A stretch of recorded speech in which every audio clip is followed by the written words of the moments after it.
My husband never cooked, not once in 8 years of marriage, not on holidays, not when I was sick, not even when I begged. So when I woke up that morning to the sound of pans clinking and the smell of butter and coffee filling the kitchen, my first reaction wasn't joy. It was unease. He stood there smiling, too calm, too attentive, setting a plate down in front of me like it meant something. "Special breakfast," he said softly. "Eggs, toast, fresh juice, all my favorites." He didn't sit down, didn't make a plate for himself, just leaned against the counter and watched. That was when my chest tightened. No reason, no proof, just a quiet, crawling feeling under my skin. I picked up my fork, then stopped. Because suddenly I realized something terrifying. He wasn't watching the food, he was watching me. I smiled, pushed the plate away. "I'm not hungry," I said. "Maybe I'll take it to the office. Your secretary works so hard." For a split second, just one. His smile faltered. Then he nodded. "Sure," he said. "Good idea." He didn't stop me. As I walked out the door, my hands were shaking. I didn't know why yet, but I knew one thing. If I had eaten that breakfast, this story would have ended right there, and I had no idea what would happen to the woman who did. I didn't go straight to work. Halfway there, I pulled the car over. My heart was pounding, my palms slick on the steering wheel. I stared at the breakfast on the passenger seat. It looked normal. Too normal. Eggs cooling, toast untouched, the juice sweating against the glass. Nothing poisoned ever looks dangerous at first. That thought scared me. My husband had been acting strange for weeks. Late nights, phone always on silent, calls he took outside. When I asked, he smiled and said I was overthinking. He always said that. I remembered the way he'd looked at me this morning. Not loving, not excited, evaluating, like he was waiting for a result.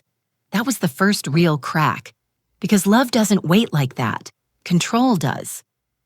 I started the car again and drove to his office instead. The building buzzed with the usual morning noise. Phones ringing, footsteps on marble floors. She was already there. His secretary. Perfect posture. Perfect smile. The kind that never reaches the eyes. "Oh, good morning," she said, surprised to see me. I lifted the plate slightly. "My husband made too much breakfast," I said casually. "I thought you might want it." She hesitated. Just a fraction of a second. Then she smiled wider. "That's very kind of him," she said. She took the plate, took the juice. Our fingers brushed, and in that moment, a cold realization hit me so hard I almost stepped back. The breakfast had never been a gift. It was a test. I turned away before she could see my face. As the elevator doors closed, one thought echoed in my mind. If nothing was wrong, why did my husband look relieved when I said I wasn't hungry? I've never been the dramatic type. I don't yell. I don't throw things. I don't make scenes. If something felt wrong, I usually blame myself first. That's who I am. I'm the woman who believes problems can be fixed if you're patient enough, if you love hard enough, if you try a little longer. That belief shaped my marriage. I met my husband when I was 27. He was older, calmer. He made decisions quickly. And I found comfort in that. I had grown up in chaos, arguments, unstable promises, a house where silence meant danger. So when I met a man who spoke softly and never raised his voice, I thought I had found safety. We married 2 years later. At first, everything felt balanced. We worked. We built a life. We hosted dinners. Over time, small things shifted. He handled the finances to help me. He read contracts so I wouldn't stress. He suggested insurance plans for our future. I agreed. Not because I was weak, but because I trusted him. That trust became my blind spot. People think danger announces itself, that it arrives with fists or shouting. But the most dangerous men never need to raise their voice. They just slowly remove your control. By the time you notice, you're already standing exactly where they want you. That morning, as the elevator carried me down with the breakfast still warm in my hands, I finally saw myself clearly, not as a paranoid wife, not as a jealous woman, but as someone who had been quietly placed into a position of risk. And if my instincts were right, then I wasn't just married to the wrong man. I was married to someone who believed my life was something he could manage. Looking back, there was no single moment when my marriage broke. It eroded, quietly, politely, with reasons that sounded reasonable. It started with small suggestions. You're too tired, I'll handle it. You don't like paperwork anyway. Trust me, I've got this. At first, I was grateful. I had a demanding job, long hours, deadlines that followed me home. Letting him take control felt like teamwork, until it didn't. I stopped knowing our account balances, stopped seeing insurance renewals, stopped signing documents myself. When I asked questions, he smiled. "You worry too much," he said. "I'm protecting us." Protecting. That word came up a lot. I noticed other changes too. He began correcting me in front of others, subtly, casually. If I remembered something wrong, he'd laugh and say, "No, sweetheart, that's not how it happened."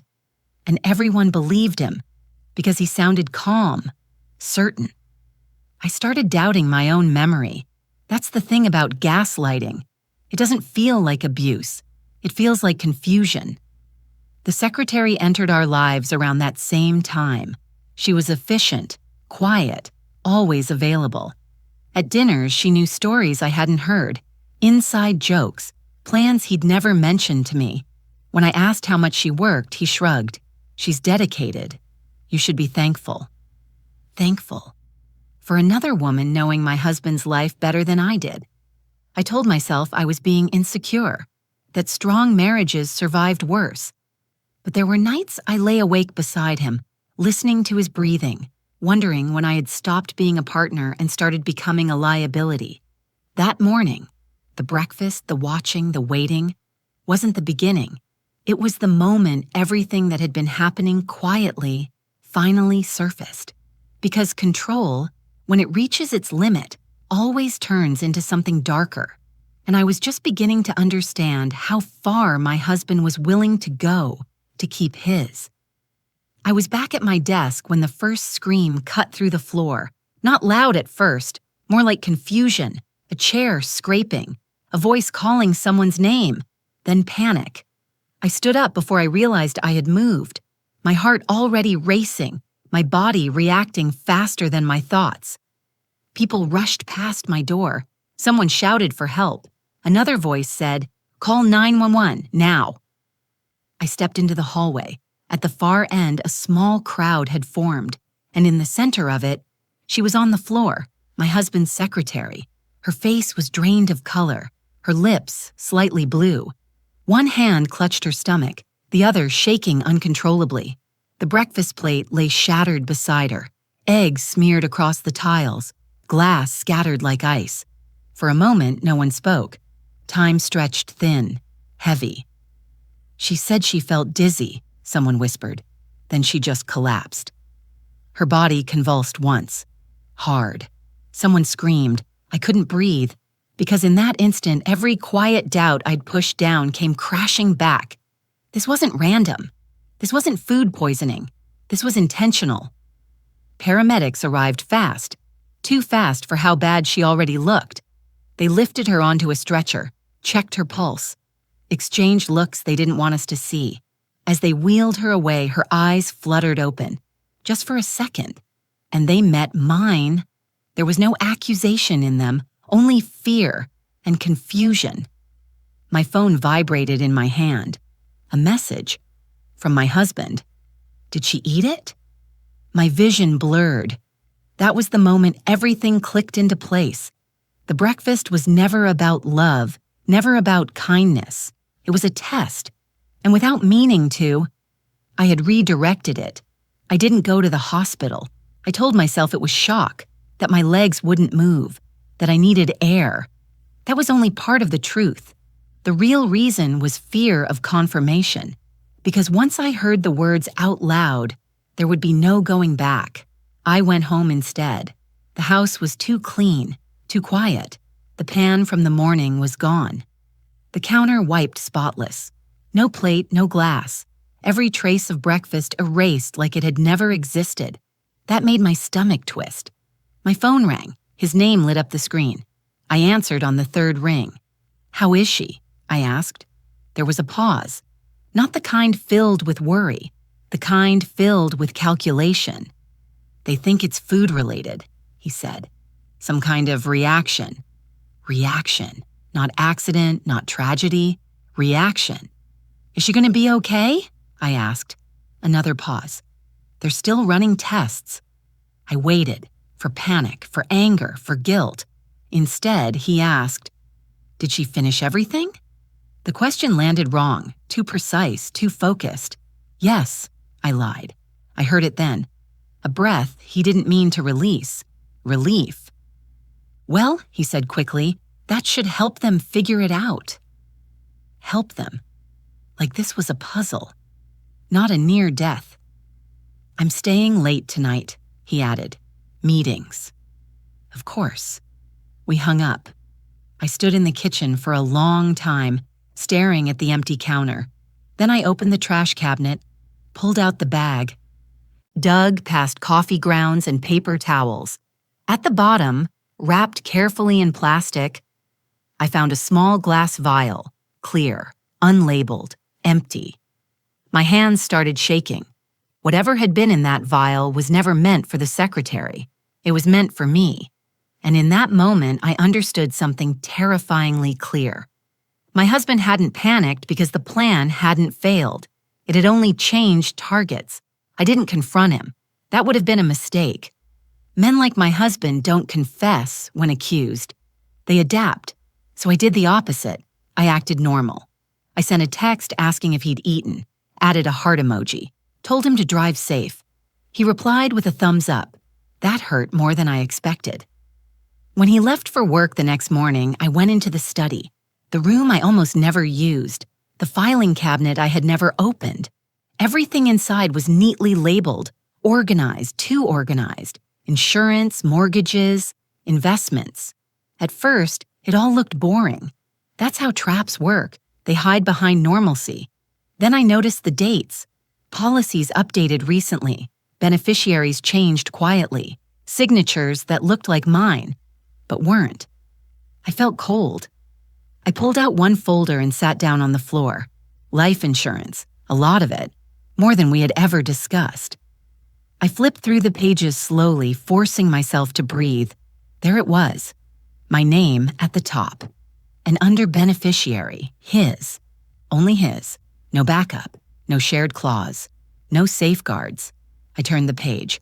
Cause of death options? One line was highlighted. Accidental poisoning. My stomach dropped. The policy had been finalized 3 weeks ago. 3 weeks. That was when the secretary started working late, when he stopped coming home for dinner, when he began watching me eat. This wasn't impulsive, it was scheduled, planned, practiced. I checked the bank statements next. Small transfers, amounts just low enough not to raise alarms, medical suppliers, chemical distributors. My hands started to shake. I understood then why he hadn't stopped me from taking the breakfast, why he hadn't panicked when she collapsed. The breakfast wasn't meant to kill her, it was meant to test the dose. And I had been next. I closed the cabinet carefully, put everything back exactly as I found it. Then I did something else. I called a lawyer, not his, mine.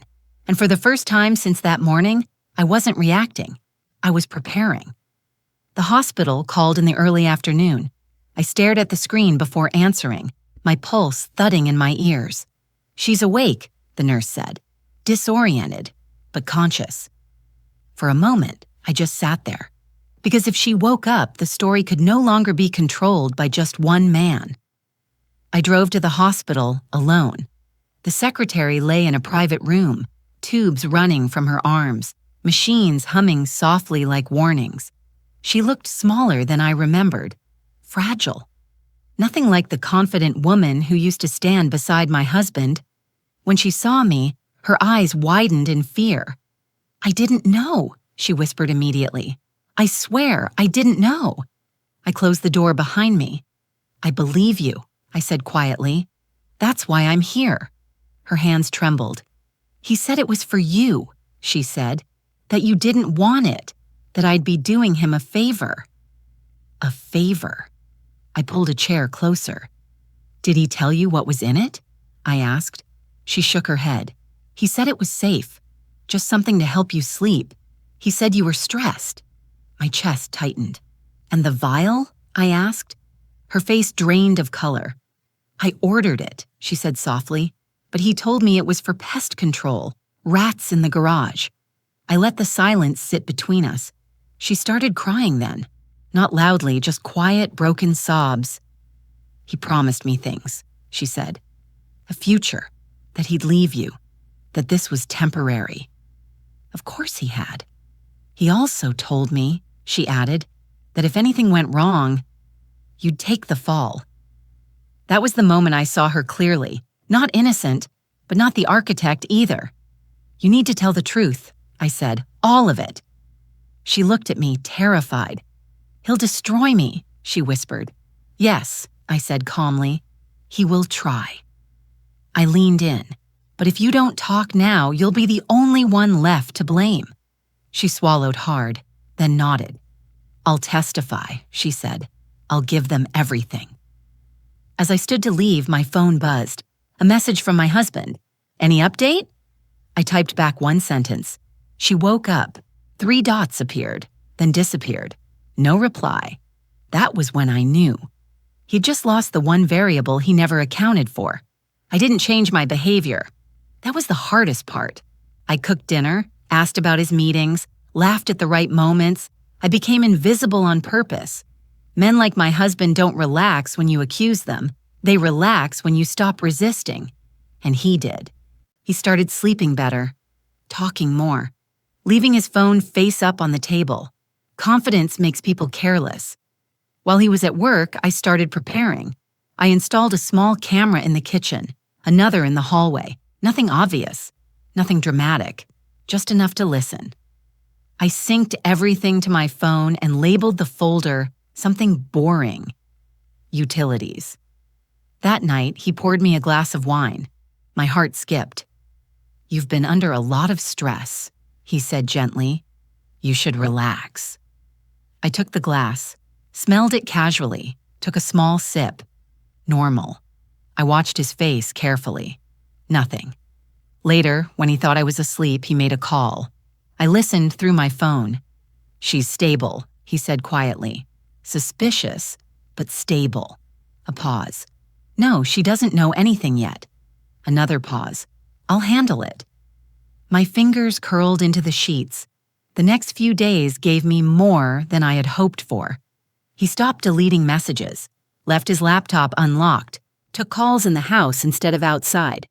I photographed everything, emails about supplies, receipts from chemical distributors, a spreadsheet titled Backup Options.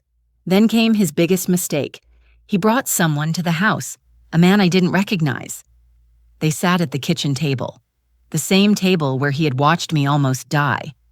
"He's getting impatient," the man said. "You said this would be finished." "It will be," my husband replied calmly. "I just need one clean attempt." Clean. Attempt. Those words burned into me. I backed everything up, saved copies, shared them with my lawyer. Then I did one last thing. I sent a message from my husband's phone to his secretary. "We need to talk. Tonight." I set the phone down and looked at the camera feed. He thought he was adjusting the plan. What he didn't know was that I had just moved the final piece into place. He didn't tell me he was meeting her. That alone was confirmation. He showered longer than usual, changed his shirt twice, checked his phone, then checked it again. I stayed calm, folded laundry, acted tired. "I'll be back late," he said casually. "Work stuff." I nodded. Didn't ask where, didn't ask with whom. That was the moment he relaxed, because men like him expect suspicion. Silence feels like victory. As soon as he left, I opened my phone. The cameras were already live. He didn't go to a restaurant, didn't go to a hotel. He came back home with her. They entered through the back door. She looked thinner, weaker, still recovering. He didn't touch her affectionately. He gripped her arm. Control, not comfort. They sat at the kitchen table. "I told you not to eat it," he hissed. "I told you it wasn't for you." "I didn't know," she said, her voice shaking. "You said it was harmless." "You were supposed to follow instructions," he snapped. "Now you're a problem." "A problem. I almost died," she whispered. He leaned forward. "And I almost lost everything," he said coldly. "Do you have any idea how close you came to ruining this?" She started crying. He didn't stop. "I need this done," he continued. "The policy's active. The window is closing." She looked up at him, terrified. "You're talking about killing your wife," she said. He didn't deny it. "I'm talking about fixing a mistake." The words hung in the air. Then he said the sentence that ended him. She was supposed to be dead by now. I felt my hands shake, but I didn't move because I had what I needed. I saved the footage, backed it up, sent it to my lawyer, and one more person. The detective who had been quietly waiting for exactly this moment. I locked my phone and sat down on the couch. He thought this meeting was about damage control. He had no idea he had just confessed to murder in his own kitchen. I didn't rush into the kitchen. That's what he expected.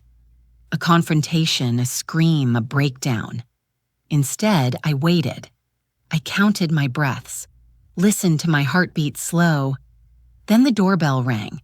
Sharp, firm, official. Both of them froze. "What was that?" she whispered.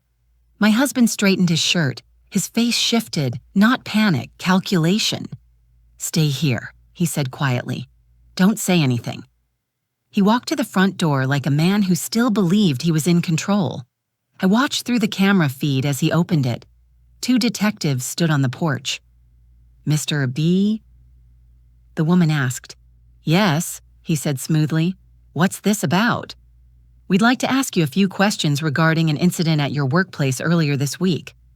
His smile didn't waver. "Of course," he said. "Please come in." That was his mistake. They stepped inside.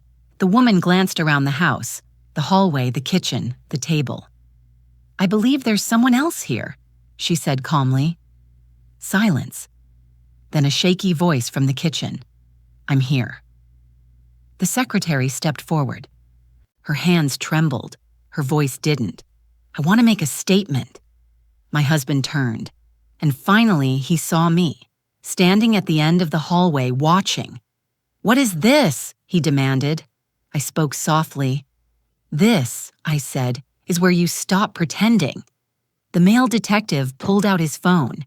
"Mr. Isiao Sirao," he said, "we have video and audio evidence of you discussing the deliberate poisoning of your wife and the attempted murder of your employee." For the first time, his composure cracked. "That's absurd," he snapped. "She's unstable. She imagines things." I almost smiled. The woman detective nodded. "We anticipated that," she said. "That's why we also have your insurance documents, purchase records, and a recorded confession in your own voice." She paused. "Please place your hands behind your back." He took a step back, then another. The cuffs closed around his wrists with a sound that echoed through the house. Metal. Final. As they led him past me, his eyes burned with hatred. "You think you've won," he hissed. I leaned in just enough for him to hear. "I didn't win," I said. I listened. The door closed behind them, and for the first time since that morning, the house was silent without feeling dangerous. The house felt different after they took him away. Not empty, exposed, like a place where secrets had finally lost their power. I didn't stay long. By morning, the story was everywhere. Attempted murder, poisoning, insurance fraud. Headlines flashed across screens with words that felt unreal until I saw his name beneath them. Neighbors stared, reporters called.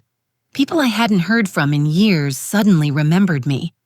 The secretary gave her statement that afternoon. Not a softened version, not one designed to protect anyone. The truth. About the vial, the instructions, the promises he made, the plan to blame her if something went wrong. She cried while she spoke, not for him, for how close she came to being both victim and scapegoat. His lawyer tried to shift the narrative. They always do.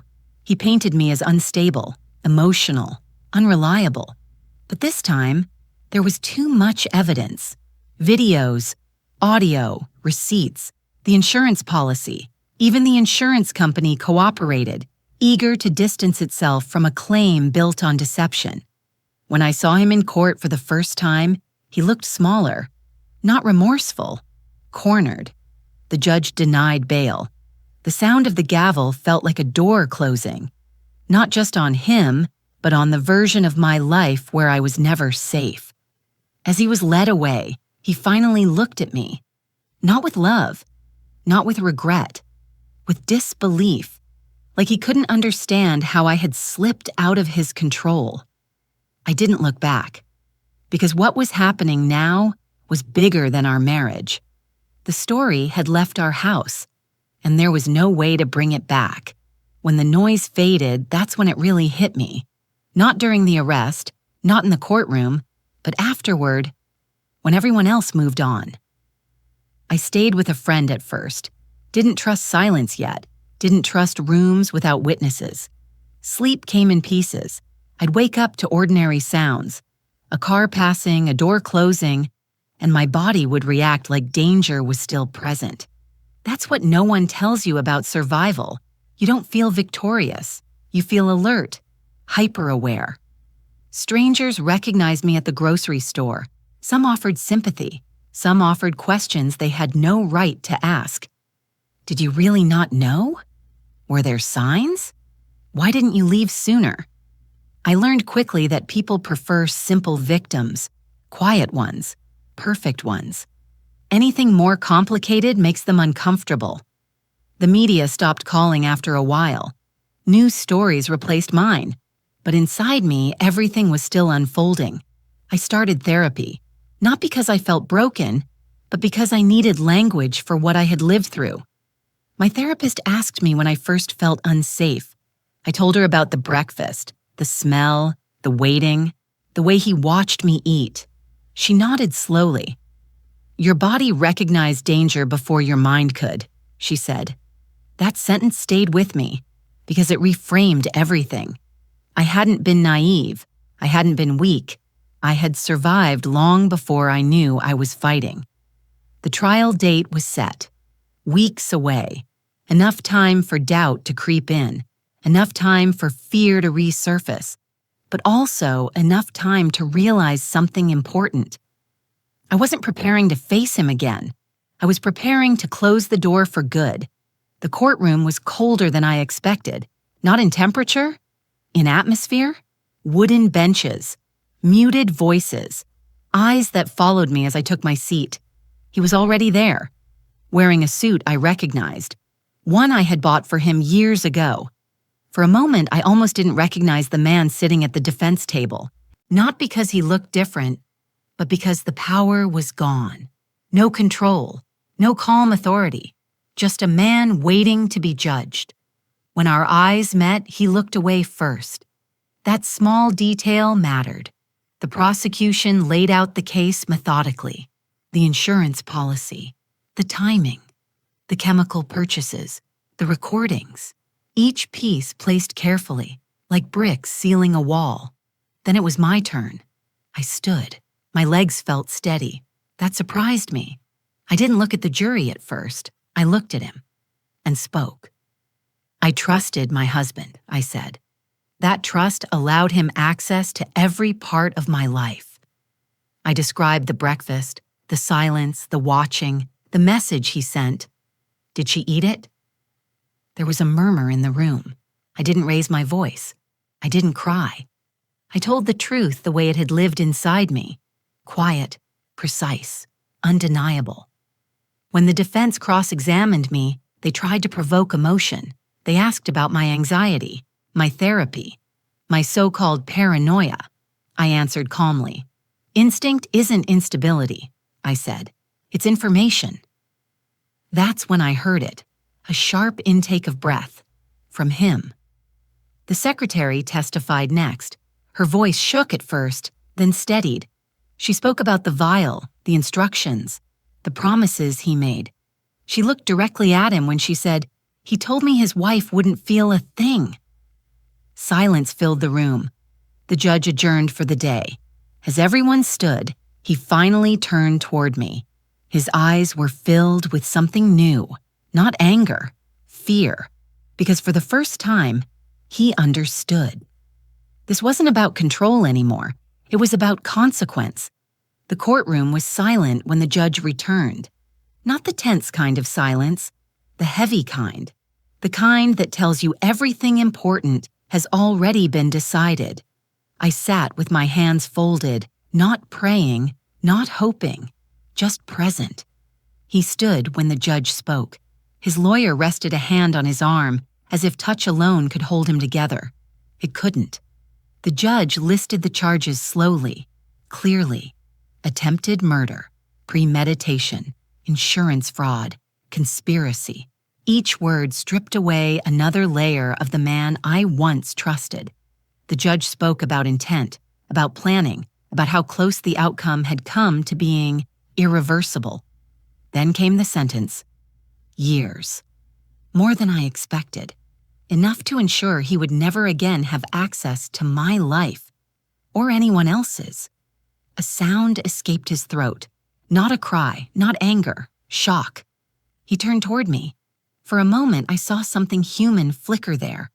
Not remorse, but disbelief, as if he couldn't understand how a plan so carefully built could collapse because of one small thing. A woman listening to herself. The guards moved in. As they led him away, he spoke my name. I didn't respond, because closure doesn't always come from the last word. Sometimes it comes from finally not needing one. The gavel struck. And just like that, the man who had tried to erase me was removed from the world I still lived in. The sentence didn't end the story. It ended his control. In the weeks that followed, the fallout spread quietly, the way real consequences always do. His company cut ties within days. Board members resigned. Partners issued statements distancing themselves from his name. The accounts were frozen, properties seized, every asset examined under a lens he could no longer influence. The insurance policy was voided, not just canceled, exposed. The same document he had relied on to erase me became evidence of intent.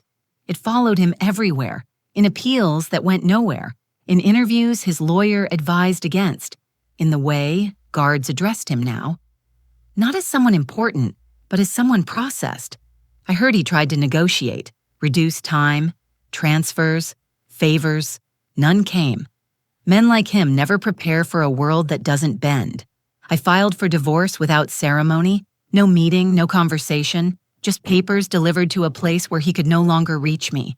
The secretary relocated under supervision, not forgiven, but alive. She sent one message. "Thank you for not letting him decide who lived." I didn't reply, not out of cruelty, but because some chapters aren't meant to be continued. One afternoon, I walked past the house we once shared. A for sale sign stood on the lawn, different curtains in the windows, different cars in the driveway. Life had already replaced us. And I realized something then. He hadn't just lost me. He had lost the future he thought he owned. And the world had kept moving without asking his permission. I don't remember the exact day I stopped looking over my shoulder. There wasn't a moment, no announcement, just a gradual quiet that settled into my body like permission to breathe again. I moved to a place where no one knew my name, not to hide, but to begin without echoes. Mornings became simple. Coffee by the window, sunlight that didn't feel like an interrogation. I started making breakfast for myself. Nothing elaborate, nothing symbolic, just food, just choice. That's when I understood what had really been taken from me, and what I had taken back. Not my marriage, not my home, my agency. For years, I had been slowly convinced that someone else knew what was best for me, that love meant surrender, that safety meant silence. I know better now. People ask me how I knew, how I sensed danger before there was proof. I tell them the truth. I didn't know. I listened. To the pause that lingered too long, to the smile that didn't reach the eyes, to the moment my body said no before my mind could explain why. That breakfast wasn't a miracle. It was a warning. And survival didn't come from bravery or strength or even intelligence. It came from honoring a feeling I had been trained to ignore. Some stories end with revenge. Mine ends with something quieter. A woman still here, still choosing, still alive. And that, more than anything he planned, is what destroyed him.